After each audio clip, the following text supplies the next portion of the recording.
Cek cek. Siap ibu-ibu? Ya. Wis pada gawa besek ini kan.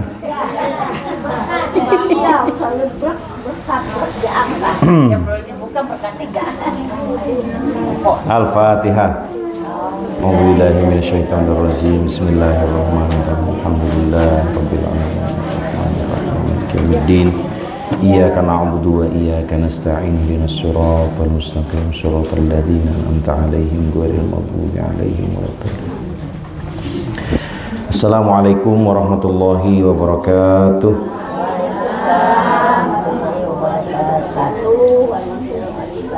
Alhamdulillah. Alhamdulillahilladzi hadani hadza wa ma kunna linahtadiya laula an hadanallah wa ma thiqati wa i'tisam tawakkuli ila Allah. Asyhadu an la ilaha illallah wahdahu la syarika lahu wa asyhadu anna sayyidana wa maulana Muhammadan abduhu rasuluhu alladzi la nabiyya wa la rasula ba'dah. Qala Allah Ta'ala fil Qur'anil Karim, a'udzu billahi samil alim minasyaitonir rajim. Bismillahirrahmanirrahim. Ya ayyuhalladzina amanu dukhulu fis silmi kaffah wa la tattabi' khutuwatis syaiton innahum lakum aduwwun mubin. Allahumma shalli ala habibina wa syafi'ina maulana Muhammadin wa ala alihi wa sahbihi wa barik wa sallim ajma'in, amma ba'du. Apa kabar ibu-ibu sekalian? Alhamdulillah. Luar biasa. Alhamdulillah, luar biasa. Allah. Itu yang kompak atuh. Mana sih? Wah, gara-gara wis kau besok wis buru-buru balik pengen dipurak, we. Iya, jadi beli konsentrasi. Iya, beli konsen. Ya Allah, masyaallah, barakallah. Ada kuning-kuning sih ya. Ya, alhamdulillah ibu-ibu sekalian. Pertama-tama jangan bosan ya untuk terus melangitkan puji-pujian kehadirat Allah Subhanahu wa taala, Rabbul Alamin, Al-Khaliq Al-Mudabbir, Tuhan semesta alam yang menciptakan segala sesuatu dari tidak adanya menjadi ada, dan Al-Mudabbir yang mengatur, yang maha mengatur atas segala sesuatu yang diciptakannya, sehingga tidak ada satupun makhluk ciptaan Allah Ta'ala yang tidak saling berkaitan. Semuanya saling terhubung, saling mewarisi, saling terkoneksi ya, tanpa terkecuali. Bahkan dedaunan yang jatuh dari pohonnya, tunas yang tumbuh tanpa diketahui dan dilihat oleh kita, dan hal-hal goib lainnya ya, yang tidak pernah kita ketahui sama sekali, termasuk detak jantung kita yang sampai pagi ini masih ada ya Bu ya. Masih ada nggak detak jantungnya Bu? Coba dicek. Bokat disadar wis langka. Jadi ruhe doang sing hadir kayak. Karena pada kesempatan pagi hari ini, meskipun sekarang dihadiri oleh ratusan ribu ibu-ibu, dibarengi juga oleh jutaan malaikat yang tidak tampak ya ibu-ibu ya. Ini teh aslinya mah majelis teh berdesakan, ini teh tumpuk menumpuk. Jadi jantung yang nggak kelihatan, aliran darah juga nggak kelihatan, ya, mekanisme atau apa yang ada di dalam tubuh kita kan nggak kelihatan ya Bu ya. Yang nampak mata kan apa yang secara fisik ya kelihatan aja, lihat tangan kita, tapi kita nggak tahu di balik kulit ini ada apa aja kan. Atas izin Allah ya, tanpa ibu-ibu minta, tanpa ibu-ibu itu menuntut kepada Allah Subhanahu wa taala, itu semua tuh berjalan sebagaimana mestinya tanpa diperintah apapun oleh kita. Betul apa betul Bu? Nah, udah bersyukur belum hari ini masih bisa bangun pagi hari ya? Ya, harus bersyukur. Makanya jangan bosen Bu hadir majelis taklim kalau pematerinya, ustadz-ustazahnya, guru-gurunya selalu mengawali atau memukodimahi kajiannya, pengajiannya, sholawatannya, ya, dengan memuji-muji Allah Subhanahu wa Ta'ala. Ya memang yang layak dan satu-satunya zat yang betul-betul layak dipuji itu hanya Allah Subhanahu wa Ta'ala. Nggak ada tandingannya, Bu. Ya. Tadi bahkan seandainya perbandingannya itu hanya dari tadi aja ya, yang menggerakkan darah kita ya. Darah ini di dalam tubuh kita ini sama sekali nggak ada yang macet, Bu. Kalau macet setruk, Bu. Jadi aturannya itu jelas. Jantung itu ada 2 pompa, diastol dan siastol tuh, atas dan bawah. Itu nggak pernah berdetaknya bersamaan. Kalau berdetaknya bersamaan setruk, Bu. Serangan jantung. Tapi itu alhamdulillah tahadus binikmah sampai pagi hari ini tidak terjadi. Maka wajib bagi kita bersyukur kepada Allah Subhanahu wa Ta'ala. Nah, bakti nggak akan pernah bosan menyampaikan bahwa wujud rasa syukur itu, ibu-ibu sekalian, nggak ada yang lain, ya, yakni senantiasa mengikatkan diri kita, menautkan diri kita dengan sebuah kesadaran penuh bahwa Allah Subhanahu wa Ta'ala adalah Tuhan kita dan wajib ditaati segala perintahnya dan ditinggalkan segala. Jadi wujud rasa syukur teh takwa teh ibu-ibu ya. Angel aja takwa ke atuh lamun angel mah anu apakah arane mual akeh atau sahabat Nabi ke bentuknya dudu manusia atau sahabat Nabi. Wong Nabi bae bentuknya manusia, sahabat Nabi ke bentuknya manusia, kita juga sama-sama manusia. Hikmah kenapa Allah Subhanahu wa Ta'ala menurunkan Islam, agama ini dan agama-agama sebelumnya melalui manusia, wujud Nabi dan Rasul teh nggak pernah jin, Bu. Pernah kepikiran nggak? Kebayang nggak kalau Rasulnya jin? Iya aja ya, priwe solate kan beli katon, priwe puasane dia bisa komunikasi. Lamun Nabi dan Rasulnya bentuk yang lain. Tapi hikmahnya Nabi dan Rasul itu bentuknya ini menegaskan agar manusia itu nggak ada alasan untuk tidak melaksanakan syariatnya Allah Subhanahu wa Ta'ala. Oh, ya wong Nabi manusia aja. Ya. Secara fisik ya Nabi itu manusia. Tidur ada capeknya. Ya, ada capeknya, kemudian tidur, ada lelahnya, ada buang air besarnya, ada buang air kecilnya. Ya, Nabi itu secara prinsip ya jibiliyah, manusiawi gitu. Nah, makanya beralasan tidak bisa melaksanakan syariatnya Allah hanya karena sulit, ya, itu tuh bukan alasan sama sekali, Bu. Kenapa? Karena Nabi SAW sesulit apapun syariat yang diturunkan oleh Allah Subhanahu wa Ta'ala tetap dilaksanakan. Kenapa? Karena sadar yang merintahnya adalah Al-Khaliq yang menciptakan kita. Kalau yang sudah memerintahkannya Al-Khaliq sementara dijamin kata Allah Ta'ala, a'udzubillahi minasyaitonirrajim, la yukallifullahu nafsan illa wus'aha. Nggak mungkin Allah menurunkan syariat meskipun tampak sulit, melainkan manusia pasti bisa melaksanakannya. Kadang-kadang kita ya gitu terlalu bermudah-mudah, terlalu banyak memberikan alasan terhadap diri kita untuk melaksanakan syariatnya Allah Subhanahu wa Ta'ala. Ngaji mau wis mang tahun-tahun ya, tapi ini ke pelaksanaan syariat Islam dalam kehidupan kayak semono-mono. Kalau ditakoni apa? Angel, Pak Ustad, angel Pak Kiai. Iku darani mun Ustad bari Kiai kayak malaikat murid.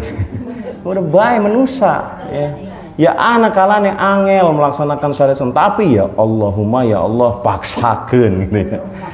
Jadi dipaksakan agar bisa melaksanakan syariat. Terlebih ibu sekalian, syariat yang dimaksud itu dilaksanakan di akhir zaman atau berdasarkan janji Allah orang-orang yang memegang Islam di akhir zaman itu seperti orang-orang yang menggenggam bara api ya.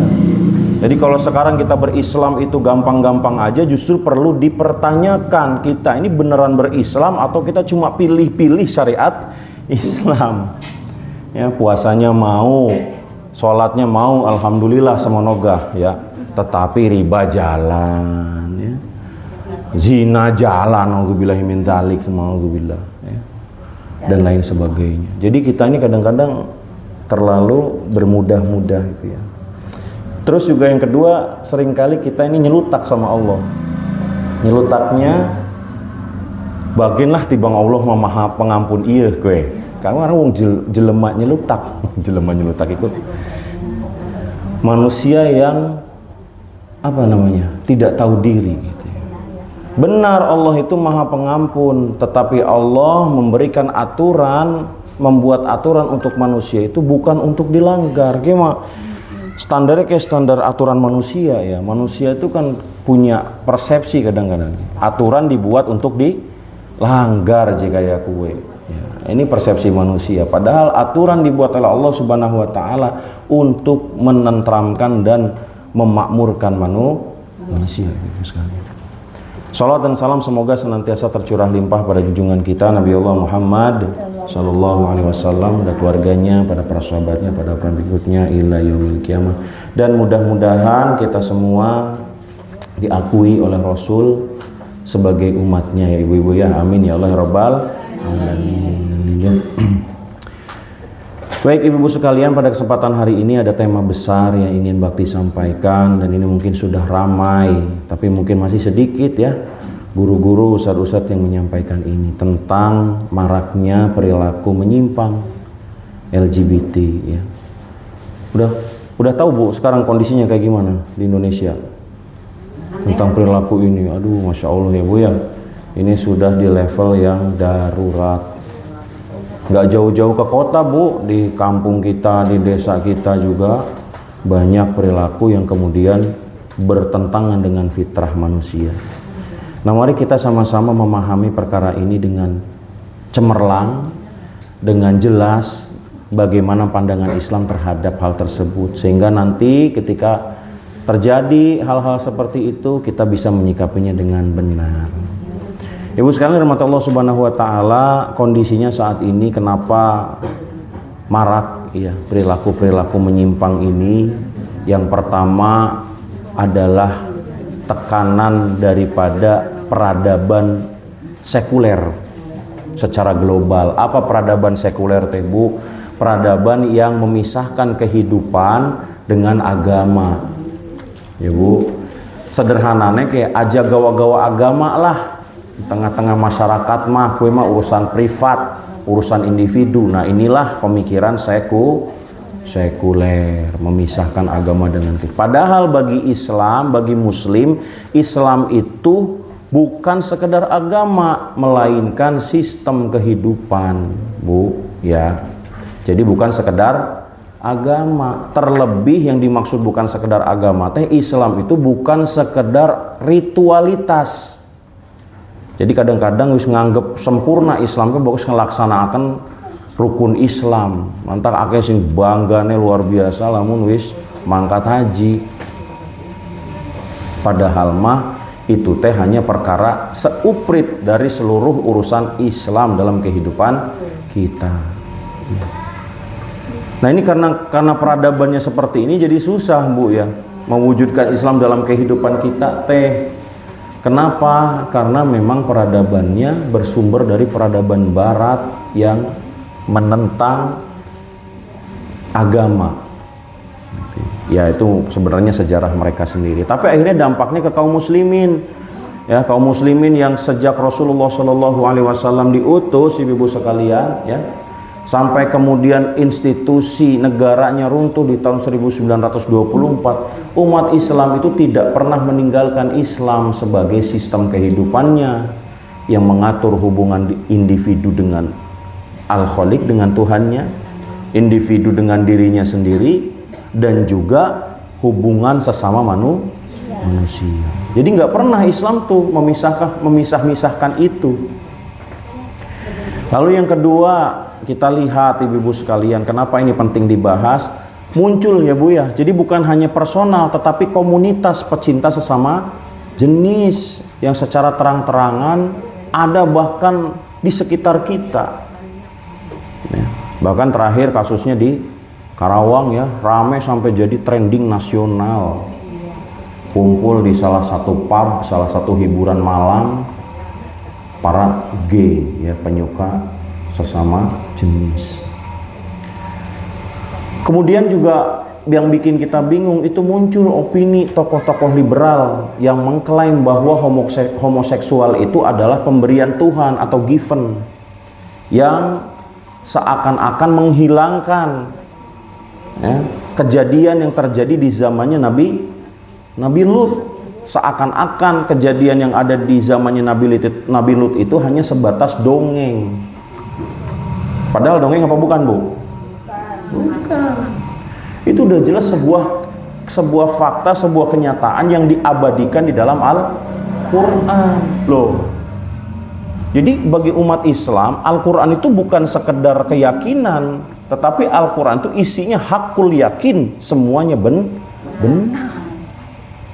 Nah ini nih kadang-kadang ya, karena kita nggak ngaji perkara tauhid, nggak ngaji perkara iman kepada kitabullah, akhirnya kita menganggap nih ya, karena dikatakan di bahasa Indonesiakannya teh kisah Nabi Lut, seakan-akan kisah Nabi Lut teh disamakan dengan film Marvel. Apa film Marvel teh? Ada Superman ya, ada Spiderman, ada Batman ya, man-manan lah ya pokoknya.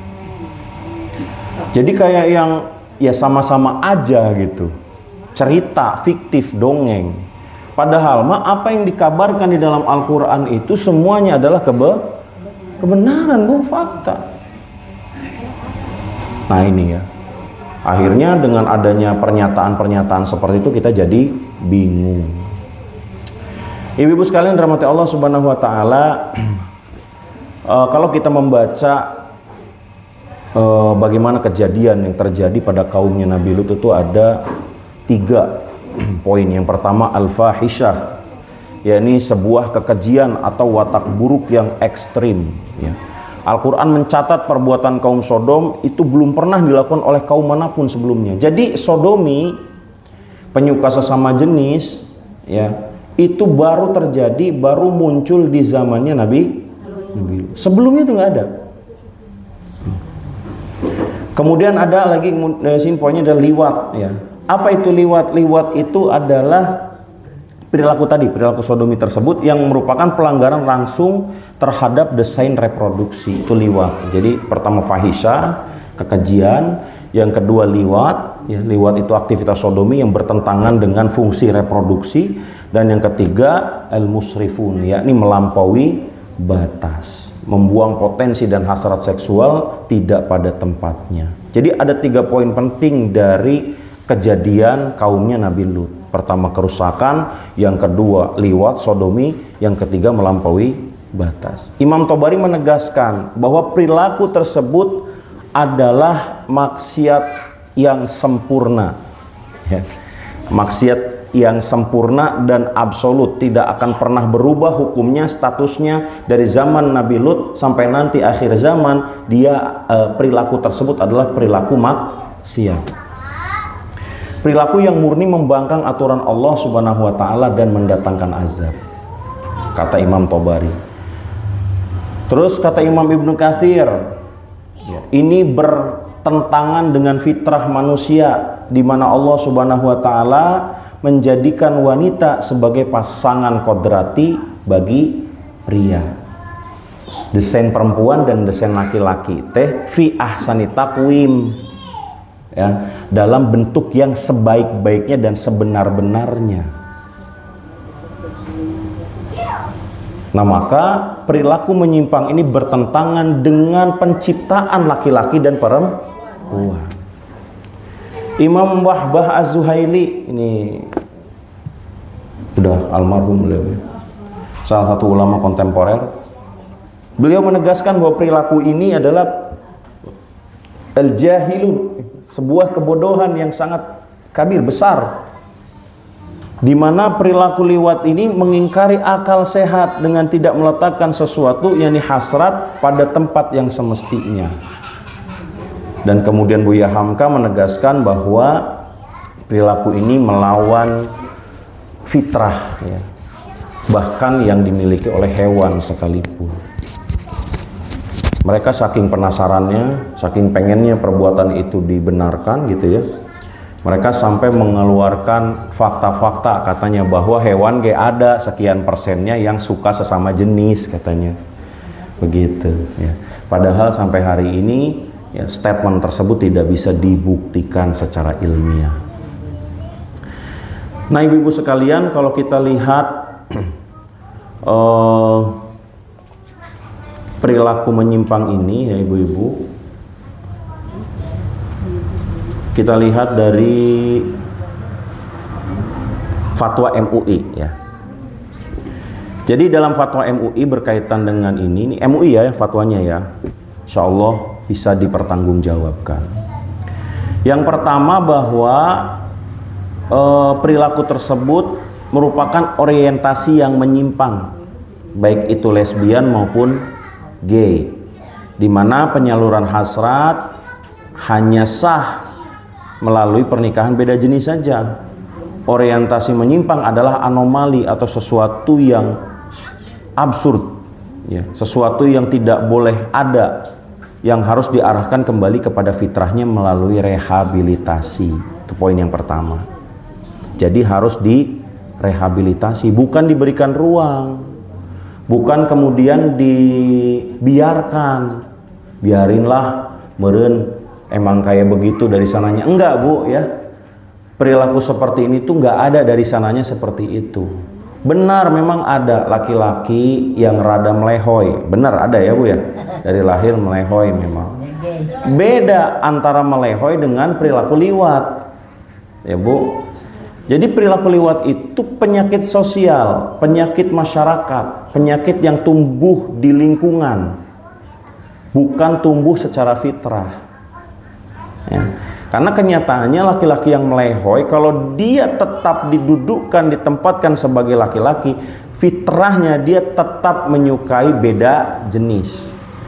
Menyukai sesama jenis itu berdasarkan fakta biologis maupun psikologis ya, bahkan sosial, itu tidak pernah ditemukan bahwa perilaku tersebut itu bawaan dari lahir, itu nggak pernah. Nggak ada genetika yang menegaskan bahwa perilaku menyimpang gay tersebut datang dari hasrat seksual yang fitrah, nggak ada. Nah makanya nggak mesti ya, nggak mesti laki-laki yang melehoy itu gay, nggak mesti. Munculnya jadi gay itu menyukai sesama jenis itu karena biasanya justru yang begitu-gitu jadi sasaran bagi para pelaku liwat itu sendiri. Terus jere MUI sing keloro perilaku eksekusinya ya, perilaku eksekusi ke perbuatannya. Kalau tadi hasratnya, terus perbuatannya dibagi jadi 3 pilihan itu. Hasrat menyimpang ya harus direhab. Kalau ada hasrat keinginan tuh ya belum terjadi nih ya, harus direhab. Nah perilaku eksekusinya atau perilaku liwatnya, sodominya ya, ini aktivitas seksual sesama jenis yang ditegaskan oleh MUI sebagai kejahatan. Sebenarnya bukan MUI, ini berdasarkan pandangan Islam. Jadi dalam Islam mah ya liwat teh, perilaku sodomi teh adalah perbuatan kejahatan, perilakunya teh kriminal. Ancamannya nggak main-main ibu-ibu dalam Islam ya. Sanksinya tuh had atau takzir yang sangat berat. Bahkan hukuman maksimalnya itu di dalam satu riwayat itu adalah dilemparkan dari gedung tertinggi ya, yang mana kemudian dilemparkannya kepala dulu di bawah. Belum mati lemparin lagi. Itu menegaskan bahwa perilaku liwat itu konsekuensinya sangat berat di hadapan hukum Islam. Yang ketiga tentang eksploitasi dan pencabulan. Segala bentuk pencabulan itu haram ibu-ibu ya. Apalagi jika melibatkan anak-anak sebagai korban, maka hukumannya harus dikenakan dengan pemberatan yang tingkat tertinggi ya, demi melindungi generasi. Nah, dari kita lihat dari fatwanya MUI ini, ibu-ibu sekalian dan rahmat Allah Subhanahu wa taala, Islam menempatkan fitrah ya manusia sebagai standar atau sunnatullah, sesuatu yang sudah didesain, sudah ditetapkan oleh Allah Subhanahu wa taala. Makanya kan sampai ada aturan laki-laki dilarang menyerupai perempuan. Begitupun perempuan dilarang menyerupai laki-laki. Nah, ini mah ada nih orang tuanya nggak ngaji sih kadang-kadang. Ya, kalau orang tuanya ngaji nggak bakal terjadi. Ada ini anaknya perempuan. Tapi mungkin ibu dan bapaknya punya keinginan sebenarnya pengennya mah anak laki-laki. Meren gitu ya. Akhirnya kemudian si anak ini dari kecil disetting penampilannya kayak anak laki-laki, rambutnya nggak pernah dipanjangin, cepak terus, ya, pakai celana laki-laki, pakai baju laki-laki, bahkan mainannya semua mainan anak laki-laki. Padahal si anak ini adalah anak perempuan. Atau sebaliknya nih, ya, ibu bapaknya pengen anak perempuan, brojol anak laki-laki. Mumpung masih cilik jadi dandani be. Terus dari kecil dibiasakan bahkan dinamai dengan nama perempuan, ya, dinina bobokan sebagaimana dinina bobokannya anak perempuan, dibelikan baju-baju perempuan. Ya lagi kecil mah belum kelihatan dadanya bidang, ya, belum kelihatan otot kan beda. Struktur tulang laki-laki dan struktur tulang perempuan kan beda. Akhirnya muncul tuh, ya, kasus yang pemain poli tuh, Manurung ya. Jelas-jelas laki-laki jegregannya, pas dicek ya memang laki-laki. Begitu ditanya kenapa kamu merasa bahwa dirimu tuh perempuan, dari kecil bayangin sampai foto-fotonya itu dilihatin sama Manurung itu. Ibunya itu memperlakukan si Manurung ini sebagaimana anak perempuan, sampai dia nggak menyadari bahwa dirinya tuh laki-laki. Coba bayangin. Ya, kenapa bisa begitu? Udah jelas orang tuanya nggak ngaji. Dosa udah jelas. Mana bisa begitu? Untung aja dia, ya nggak tahu juga sih udah melakukan hal-hal yang diharamkan oleh Allah atau belum. Nauzubillah min dzalik, semua nauzubillah. Nah, jadi seperti itu ya, dari sudut pandang MUI. Terus yang kedua, ada persepsi ya dari orang-orang yang seperti ini, katanya mereka itu nggak bisa menahan diri. Bakti ini juga cukup lama ya menangani kasus-kasus seperti ini. Jadi mereka ini sangat agresif, ibu-ibu, sangat agresif. Bahkan bahasa tidak bisa menahan diri itu jadi jadi tameng untuk membenarkan perilaku mereka. Gak bisa, nggak ketahan gitu, sange. Jadi sangenya itu bukan sama lawan jenis, tetapi kepada sesama juga itu menggebu-gebu, Bu. Bahkan sampai kalau ibu-ibu lihat kasusnya ya, beberapa kasus itu mencuat ke permukaan sampai terjadi pembunuhan. Pas ditanya, yang dibunuh adalah pacarnya. Lah yang dibunuh tuh laki-laki, yang membunuh juga laki-laki. Yang dibunuh pacarnya. Terus kenapa dibunuh? Karena si pacarnya ini selingkuh. Nggak tahu selingkuhnya sama perempuan mah, selingkuhnya sama laki-laki lagi. Alasannya selalu karena tidak bisa menahan diri. Apa kata Buya Yahya? Beliau mengatakan bohong kalau mengatakan bahwa mereka itu tidak bisa menahan diri. Kenyataannya laki-laki normal nih melihat wanita cantik itu kan bangkit syahwat kita ya. Tapi sekalipun syahwat kita bangkit, kita tuh masih bisa menahan diri untuk tidak berbuat zina. Itu kenyataan. Bahkan kalau kita bicara struktur hukum Islam dalam konteks ijtimai, hubungan laki-laki dan perempuan, itu dibahas secara rinci bagaimana laki-laki itu diwajibkan oleh Allah Subhanahu wa taala untuk gadul basor, menundukkan pandangan. Jadi nggak ada alasan tidak kuat menahan diri, itu nggak ada. Yang normal aja bisa. Nah, ini kepada laki-laki sesuatu yang udah dianggap sesuatu yang jelas-jelas tidak normal, tidak sesuai dengan fitrahnya. Nah, itu seringkali seperti itu.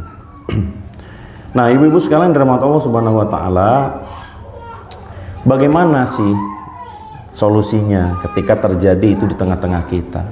Jadi yang pertama, ibu-ibu jangan pernah berhenti untuk menasehati, ya. Jadi kalau misalnya itu terjadi di keluarga kita, wis terlanjur kayak misalnya kayak, aduh terlanjur, barang ngaji nih kene kayak, priwe kayak, harus dinasehati segera, ya, dinasehati. Terus udah dioperasi gimana? Itu beda lagi nih, perbuatan merubah fisik, ya. Ini kita konteksnya lesbian dan gay dulu nih, kita bicara perilaku seksual dulu. Termasuk juga yang mungkin transgender, ya, transgender.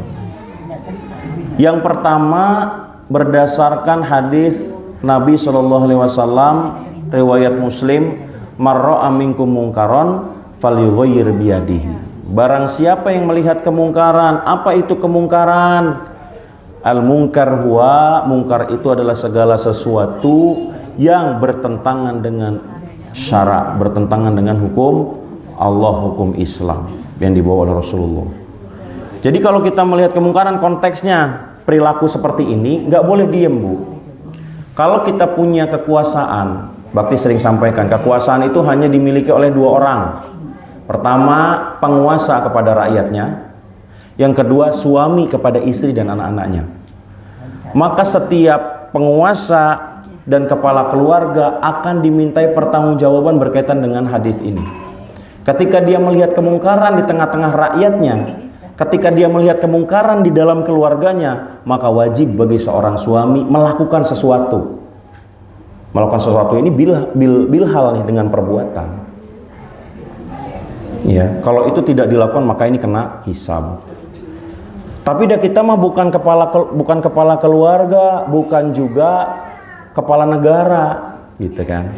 Maka apa yang harus kita lakukan? Kata Nabi Shallallahu Alaihi Wasallam, fa illam yastati fabilisani. Kalau kamu nggak punya kewenangan, nggak sanggup karena nggak punya kekuasaan, maka tetap wajib mencegah kemungkaran itu bil lisan, dengan lisan. Fa illam yastati fabiqalbi. Kalaupun kemudian tidak mampu dengan lisan, minimalnya menolak dengan hati. Nah ini kadang-kadang kita langsung loncat menolak dengan hati dulu, padahal menasehatinya belum pernah. Dengan alasan sing penting mah dudu anak kita. Iya. Jangan, Ibu, ya. Itu akan dimintai dan akan ditanya oleh Allah Subhanahu wa Ta'ala. Maka apa yang dilakukan? Jangan berhenti menasehati, tetap hadir, ya. Ditanya, diajak ngobrol, gunakan pendekatan yang soft, ya, dengan kasih sayang, dengan empati, ya. Karena yang kita benci, yang kita tolak itu perilakunya, bukan manusianya, ya.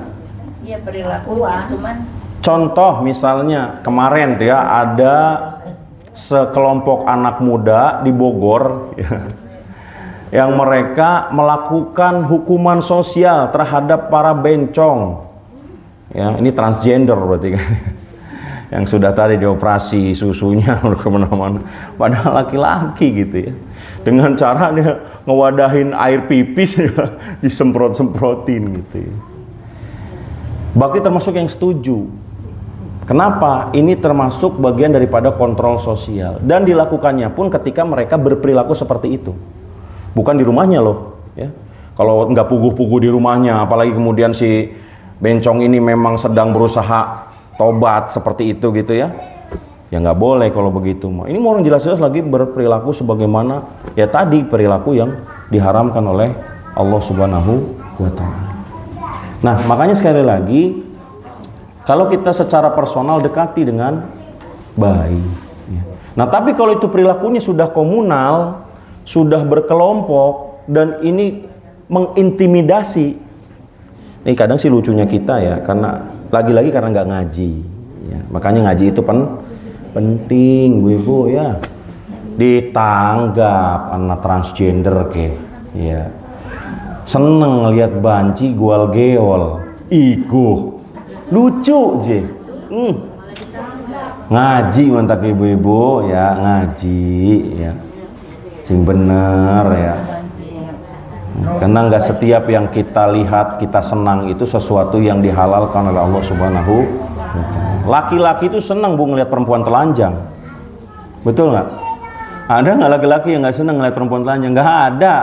Laki-laki yang normal tuh senang melihat perempuan telanjang. Tapi apakah dibenarkan kemudian orang gila telanjang di tengah jalan dipelototin sama saya? Boleh gitu. Ya, seperti itu. Jadi sekali lagi jangan berhenti menasihati. Yang kedua, tanamkan khauf, tanamkan rasa takut, tanamkan kesadaran spiritual. Ya, karena benteng utama berkaitan dengan perilaku seperti ini sebenarnya bukan sekedar terapi fisik, melainkan mengaktifkan kembali rasa takut dan paham tentang konsekuensi yang akan dia terima di akhirat. Kalau tidak di dunia, pasti di akhirat. Mumpung masih di dunia, berarti masih dikasih kesempatan untuk berubah. Ya. Yang ketiga, putus rantai pemicunya, ibu-ibu. Ya, kalau mereka ada di lingkungan kita, apa yang dilakukan? Jauhkan orang ini, anak ini dengan lingkungan, komunitas atau tontonan yang membenarkan perbuatan tersebut. Ya, ini kadang-kadang kita terlalu itu gitu ya, terlalu abai gitu. Ya hambarlah di bangwis gede iya anak kenyong. Tapi nggak diperhatikan dia bermain dengan siapa, Bu nih ya. Dalam urusan perbotian ini, Ibu. Sebenarnya nggak mesti anaknya yang melehoy, Bu. Ya.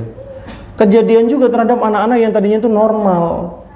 Tapi karena kitanya nggak peduli sama lingkungannya, akhirnya dia bergaul dengan orang-orang yang mungkin karena keterbatasan pengetahuan dia, ya dianggapnya temennya normal aja. Barang anu digawa, mengkamar, ning kamar digrepe-grepe, ning kamar grepe-grepe kabeh, Bu. Jadi berdasarkan pengalaman orang lain ya, pengalaman bakti ya. Berdasarkan pengalaman orang yang pernah bakti dampingi itu, munculnya rasa nikmat. Ya, rasa nikmat berhubungan dengan sesama jenis itu bukan dipicu dari awalnya, itu bukan karena beneran dia suka sama sesama jenis, enggak, Bu. Jadi diajarin. Ya. Ngajarinnya teh ya nih, mohon maaf vulgar ya. Dipegang-pegang dulu kemaluannya. Ya. Dipegang-pegang kemaluannya, terus kemudian ya pokoknya diajarkan segala perilaku yang kemudian menjurus gitu ya. Akhirnya tinggi. Ya kan, tinggi begitu awal mulanya cuma sekedar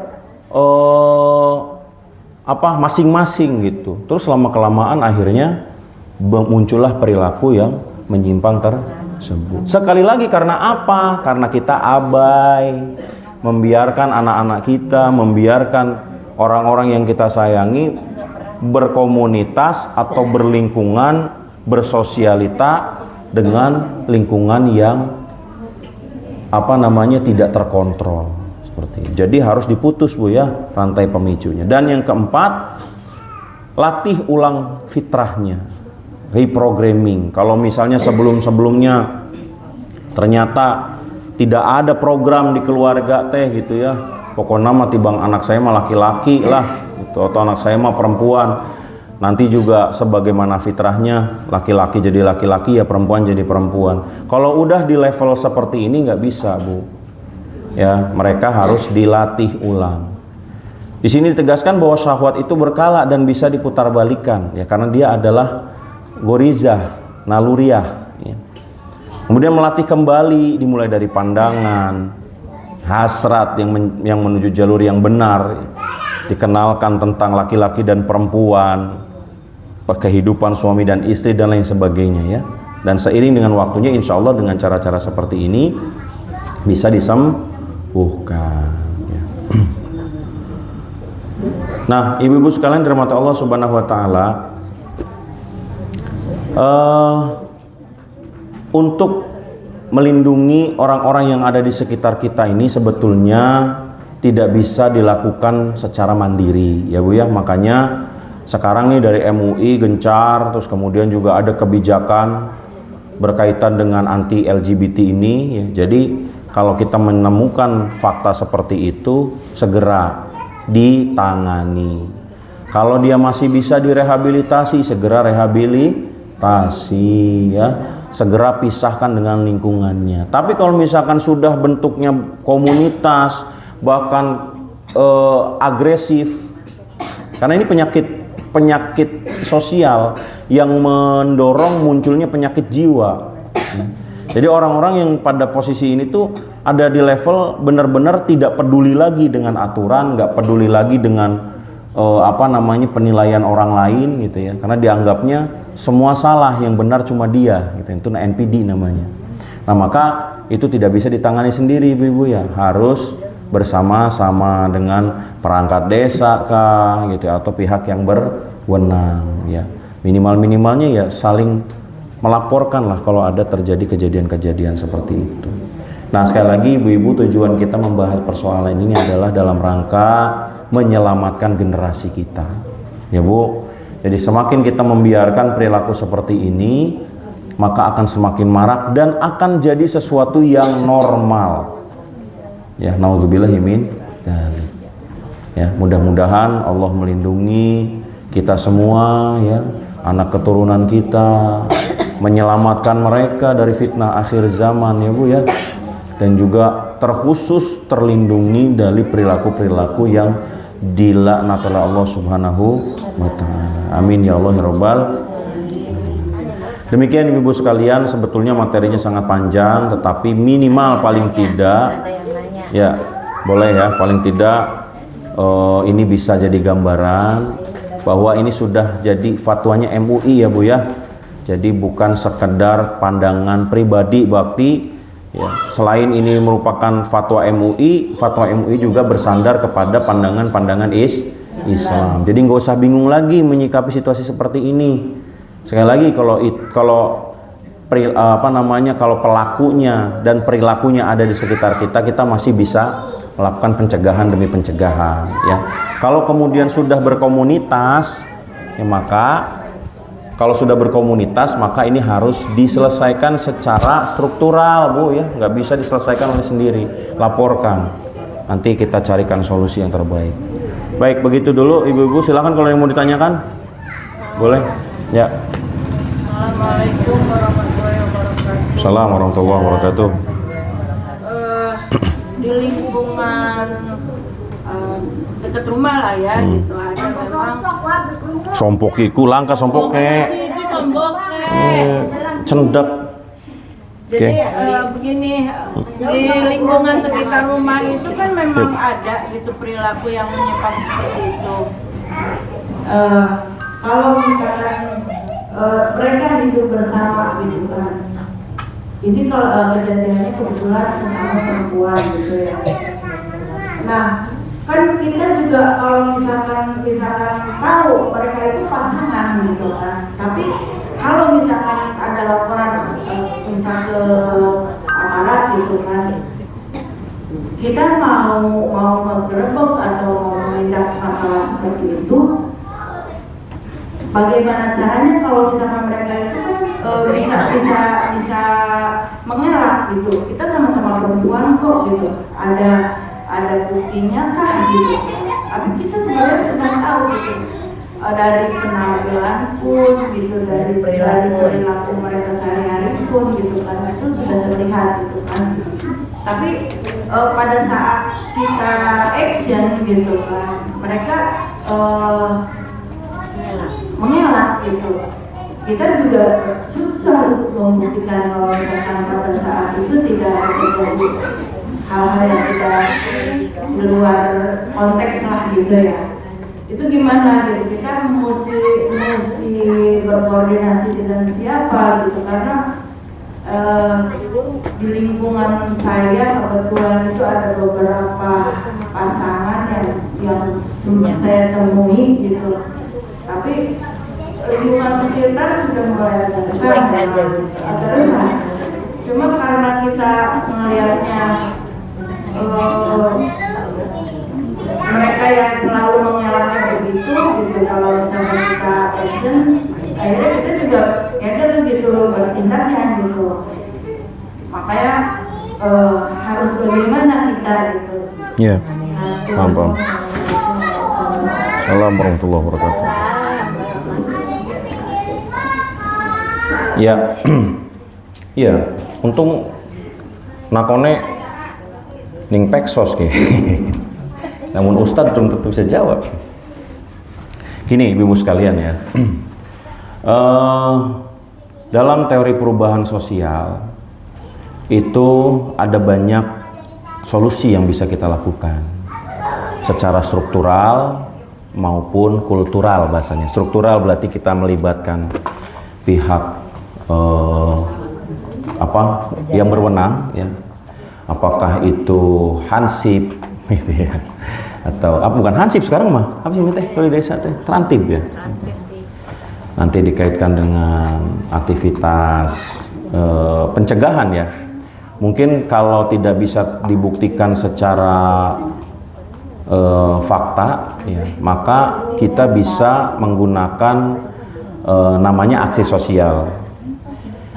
Jadi ibu-ibu sekalian pernah mungkin yang ngelihat ya bagaimana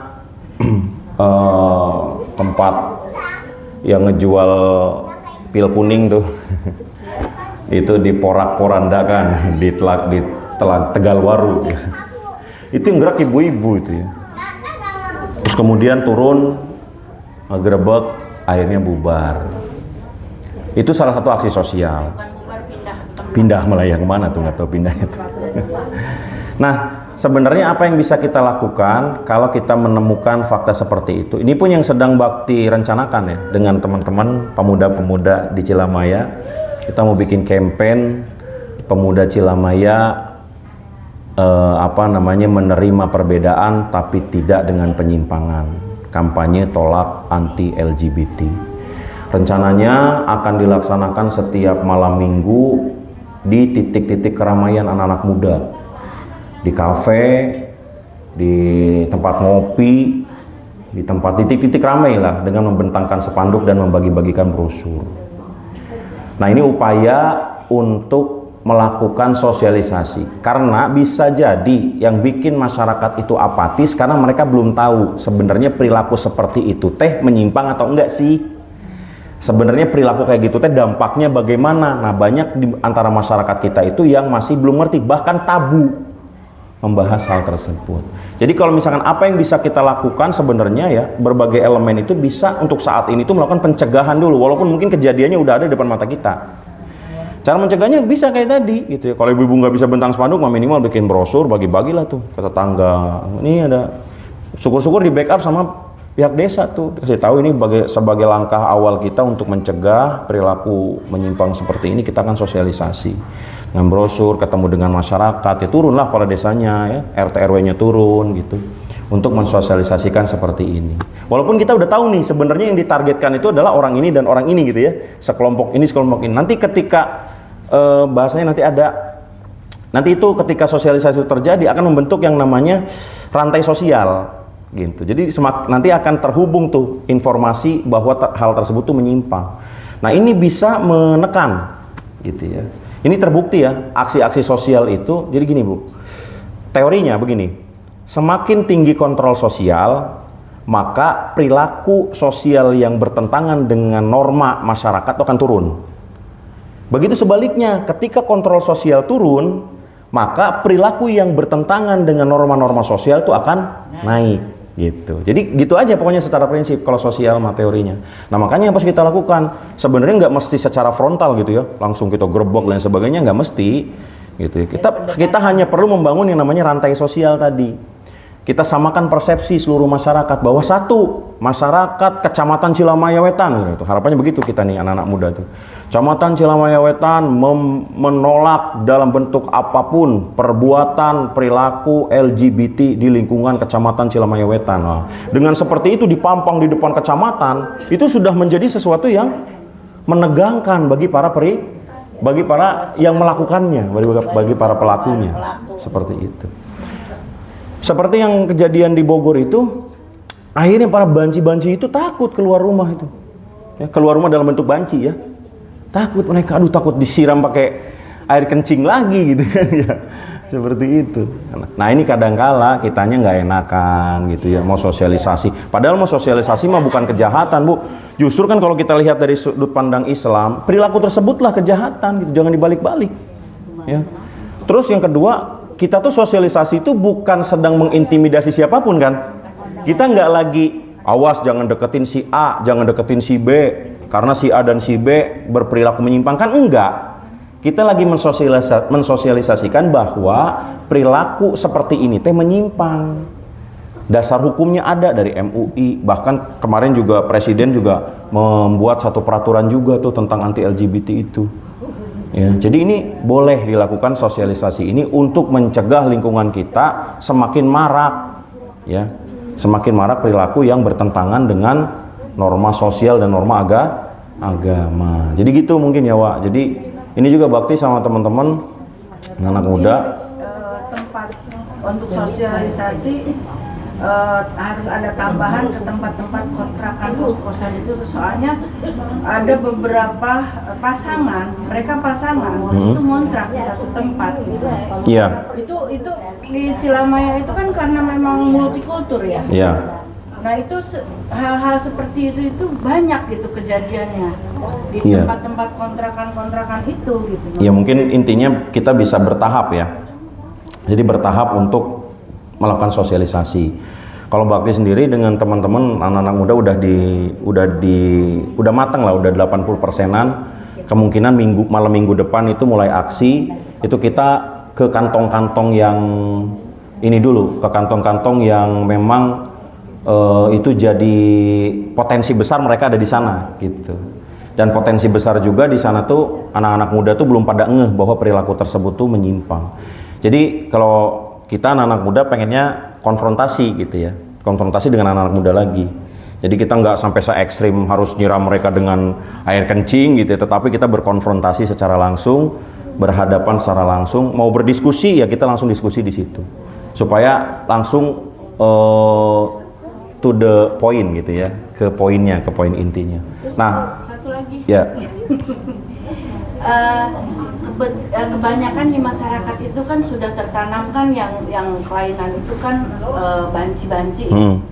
Kalau yang lesbi itu kan mereka lebih karena mungkin lebih bisa menutupi atau entah seperti apa, karena kalau banci itu kan lebih menampilkan, menonjolkan diri gitu kan. Nah, masyarakat kita justru tidak mengetahui kalau itu lesbi pun itu salah satu LGBT gitu kan. Nah itu juga kayaknya mesti disosialisasikan juga itu, Pak. Betul. Jadi kalau kita tadi mengacu ke fatwanya MUI itu sebenarnya cukup lengkap di fatwanya MUI itu. Jadi bukan hanya perilaku lesbians dan gaynya saja, tetapi juga termasuk perilaku menyimpang dari transgender gitu ya. Itu juga termasuk tuh. Nanti coba Bakti share lah ininya ya, apa namanya. Bakti rencana mau bikin flyer atau bikin selebaran yang difotokopi, nanti mungkin coba Bakti kasihkan juga ya ke ibu-ibu di minggu depan lah, hari Sabtu depan insya Allah. Walaupun nanti Sabtu depan bukan Bakti yang ngisi ya, Sabtu depan bagian siapa? Bu Andri ya. Nanti mungkin Bakti bawa posternya, bawa posternya ya. Ini sih apa namanya, poster kecil. Itu nanti Bakti bagi-bagiin. Nah nanti mudah-mudahan itu bisa difotokopi, nanti bisa dibagi-bagikan juga. Sementara seperti itu dulu ya. Jadi jadi nyambung ya, Wak. Mohon maaf, jadi ini bukan pertanyaan, tapi sekedar saran. Saya tahu di sini ibu-ibu sudah celetak celetuk, karena ke saya juga banyak yang nyeletuk. Tadi kan terkait dengan LGBT ya, sebenarnya itu kan penyakit sosial, tapi bukan hanya LGBT yang meresahkan. Sekarang ini khususnya di Tegalsari itu penjualan obat-obat terlarang itu juga sudah meresahkan, dan itu mohon maaf ya, ibu-ibu sudah pada tahu juga tempatnya di mana, orangnya siapa. Tapi kan tadi, jadi hanya bisa dilakukan oleh berat banget tanggung jawab ibu-ibu ya. Antara ibu-ibu kewenangannya hanya di lisan ya, Bu Saroh ya. Nah, jadi mungkin saran nih, saya mewakili ibu-ibu ya, mudah-mudahan mewakili. Jadi jangan hanya LGBT, tolonglah itu juga termasuk ya untuk pemberantasan. Ibu-ibu sih maju lah. Punya cucu, punya anak, juga kan khawatir juga. Kan power emak-emak. The power of mama. Sudah apa ya? Sudah nggak malu-malu lagi, nggak takut-takut lagi gitu di Tegalsari ini. Iya. Karena kan ternyata yang punya kewenangan juga sampai saat ini belum ada gerakan apa-apa sepertinya. Ibu-ibu nih ini kalau diajakin mau gitu. Itu aja mungkin saran dari saya ya. Jadi tidak hanya LGBT tapi penyakit sosial termasuk penjualan narkoba. Satu lagi. Jadi akeh ya mah. Bedug. Saya sering lihat ya, itu anak-anak sekolah usia SMP, SMA itu sering ngumpul di warung buka 24 jam. Itu orang tua juga sudah pada resah ya, karena ada tadinya anak yang baik-baik saja akhirnya terbawa gitu. Terus mungkin kalau peminuman keras atau ke obat-obat terlarang mungkin mereka belum. Jangan, yang pasti itu rokok. Rokok, mereka pada merokok di situ, main HP segala macam sampai subuh. Nah itu juga mohon diperhatikan karena saya lihat juga fenomenanya untuk mengurangi aktivitas sosial seperti yang melanggar ini tuh. Saya pernah melihat bahkan hansip sama krantipnya juga ikut main judi di situ. Ngedelagdag temen kudu dipecat. Hiburan mas, hiburan.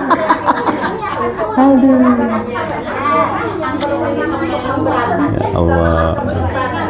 Iya, paham. Iya, paham. Oke ya, jadi sebetulnya secara prinsip di negara kita sepanjang tidak melanggar hukum, kita dibolehkan saja, bebas-bebas saja untuk melakukan ya tadi ya disebut dengan konfrontasi. Konfrontasi itu ya tadi, jadi kita melakukan aksi sosial. Cuman kan aksi sosialnya kan mungkin mana dulu yang mau kita lakukan kan itu. Ada banyak sebenarnya mah. Yang pertama misalnya boleh perwakilan dari majelis taklim hadir nih di rapat minggon ya ke desa menyampaikan keluhan, karena bisa jadi desa tidak melakukan apa-apa karena menganggap bahwa tidak ada laporan, cuma desas-desus doang gitu. Walaupun ya harusnya mah mendengar desas-desus harusnya tanggap gitu ya, tapi yang mungkin butuh laporan sehingga perlu laporan. Terus jelas ribet laporan malah jelas pengennya priwe ibu-ibu gerobak bae. Boleh begitu juga sebenarnya, yang penting tidak melanggar hukum gitu. Kita bentang spanduk, kami ibu-ibu warga Tegal Sari menolak keberadaan warung yang menjual apa namanya mohon ditindak, videoin, viralin ya, di depan tempat warungnya apa di videoin. Kan kita tidak sedang menyebut orang tertentu. Nah itu ya Bu ya, nanti konten atau isi daripada aksi sosial kita itu lebih baik dihindari mencatut nama orang, mencatut nama warung, mencatut pokoknya personal lah, yang sifatnya personal. Fokus kita ke perilakunya dan perbuatannya, itu akan lebih aman. Dan itu bebas-bebas saja, negara demokrasi kok, bebas gitu. Wong mereka aja bebas jungkir balik, ngadep ngalor, ngadep ngidul bebas, oh ya kita juga bebas juga, nggak ada masalah dengan itu Ibu ya. Jadi dua hal itu bisa dilakukan sesegera mungkin. Coba kita menghadap ke pihak desa untuk di Tegal Sari ya, kalau di Kecamatan Cilamai Wetan sebenarnya mungkin nanti bisa disampaikan dari pihak desa tuh, supaya lebih serius lagi memandang persoalan ini. Atau yang kedua ya sudah, kita buat aksi sosial aja, kayak Bakti insya Allah akan membuat aksi sosial, bentang spanduk dan bagi-bagi brosur ya. Jadi ini yang saya tahu di lapangan ya, untuk aksi kayak penggerebekan tempat warung Aceh itu gitu kan, itu kalau kita melalui perangkat itu kayaknya sulit, soalnya apa, mereka backingannya di atasnya lebih tinggi lagi. Nah, jadi kayaknya itu di tempat-tempat yang sudah ada pun yang aksi itu biasanya emak-emak. Emak-emak biasanya, Ya. soalnya saya pernah ngobrol sama yang memang seharusnya dia yang memberantas, malah enggak, dia bilang gitu, saya nggak sanggup Bu, katanya gitu, karena apa? Backingannya. Dia juga berhadapan dengan orang atasnya gitu kan. Iya. Dia dari atas juga ditekan gitu. Nah, sementara mereka karena dengan sejumlah uang mereka menyetorkan ke atas, makanya mereka dapat perlindungan dari atas. Iya. Kalau mereka berhadapannya dengan masyarakat sekitar, kan tidak bisa berbuat apa-apa gitu. Tapi kalau misalkan melalui aparat bisa Yang ditekan, iya gitu kan. betul. Nah, makanya Jadi no viral, no justice. begitu. Ya makanya saya bilang, Bakti bilang aksi sosial aja, bentang spanduk, terus orasi, ya, bentang poster-poster, ya ditulis-tulisin aja gitu. Ambil orasi, nah nanti divideoin, terus minta banyak kan kita kan ada Cilamaya Info di Facebook, diviralisasi lah untuk membangun kesadaran seperti itu.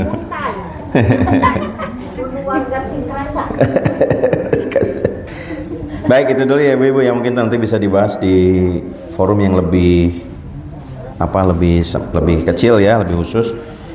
Mudah-mudahan Allah, ya yang paling utama kita tetap berdoa kepada Allah ya, mudah-mudahan Allah melindungi kita semua ya, dari fitnah akhir zaman ini. Masya Allah luar biasa ya, betul apa kata Allah Ta'ala dalam Quran, Zuharul fasadu fil barri wal bahri bima kasabat aydinnas. Si kerusakan itu ya Allah ya telah nampak di permukaan daratan dan di lautan, itu sebab daripada ulah tangan manusia.